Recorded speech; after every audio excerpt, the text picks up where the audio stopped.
2024 की शुरुआत में ही देश की सड़कों पर चलने वाले ट्रांसपोर्ट के पहिए थम गए और आम जनता हैरान परेशान रही। वजह थी केंद्र सरकार द्वारा लाए गए हिट एंड रन मामलों पर नए कानून को लेकर ड्राइवर्स का देशव्यापी विरोध प्रदर्शन। इस प्रदर्शन ने एक जगह से दूसरी जगह आने जाने वाले यात्रियों को तो परेशान किया ही, इसके अलावा इस विरोध का बड़ा असर सप्लाई चेन पर भी साफ तौर पर पड़ा। पेट्रोल पंप तक पेट्रोल नहीं पहुंच पा रहा था और सब्जियां सब्जी मंडी तक नहीं भेजी जा पा रही थी। लेकिन बीते दिन आखिरकार ये प्रदर्शन रुका जब all India motor transport Congress के प्रतिनिधियों और सरकार के बीच हुई बातचीत सफल हुई। सरकार की तरफ से संगठन को आश्वासन दिया गया है कि फिलहाल कानून को लागू नहीं किया जाएगा और जब भी इसे लागू किया जाएगा तो संगठन से चर्चा की जाएगी। इसके बाद all India motor transport Congress ने ड्राइवरों से हड़ताल खत्म करने की अपील की। All India motor transport Congress के अध्यक्ष अमृत लाल मदान ने कहा कि आप सिर्फ हमारे ड्राइवर नहीं हैं, आप हमारे सैनिक हैं। हम नहीं चाहते कि आपको किसी भी असुविधा का सामना करना पड़े। उन्होंने कहा कि ड्राइवर अपनी हड़ताल वापस ले और काम पर लौट आए।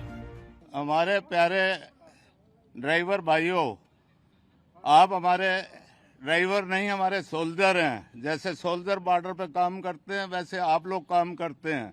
आप लोगों की चिंता आपसे ज़्यादा हमको है। हम ये चाहते हैं कि आपको कोई भी तकलीफ नहीं होवे। आज जो गवर्नमेंट ने 10 साल की सज़ा और जुर्माना नया नक्की किया था, वो आज अमित शाह जी ने यहाँ मीटिंग बुला के होम डिपार्टमेंट में ये सब दोनों जो हैं दोनों माफ़ कर दिए, अभियान में रख दिए हैं। और जब तक ये ऑल इंडिया मोटर ट्रांसपोर्ट से नेक्स्ट मीटिंग नहीं होगी, कोई भी लागू नहीं होंगे।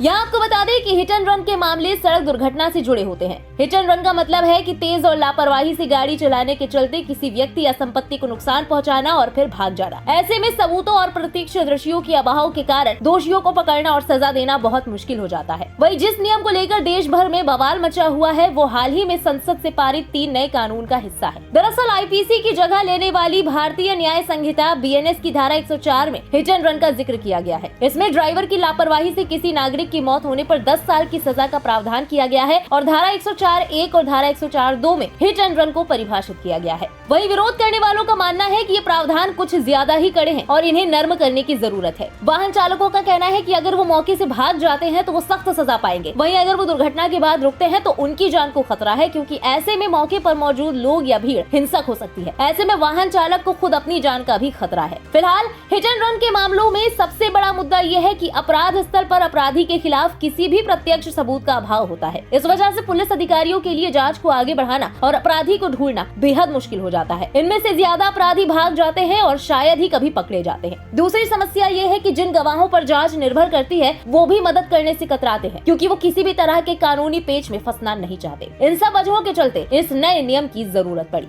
बहरहाल सरकार के आश्वासन के बाद अब भले ही ड्राइवर्स का प्रदर्शन फिलहाल के लिए खत्म हो गया हो, लेकिन आने वाले वक्त में इस मुद्दे पर सरकार क्या रुख अपनाती है ये देखना अहम होगा। अभी के लिए इस खबर में बस इतना ही। इस खबर पर आपकी क्या राय है कमेंट में लिखकर जरूर बताएं। बने रहें इंडिया पब्लिक खबर के साथ। हमारे YouTube चैनल को सब्सक्राइब करें और बेल आइकन दबाना बिल्कुल न भूलें।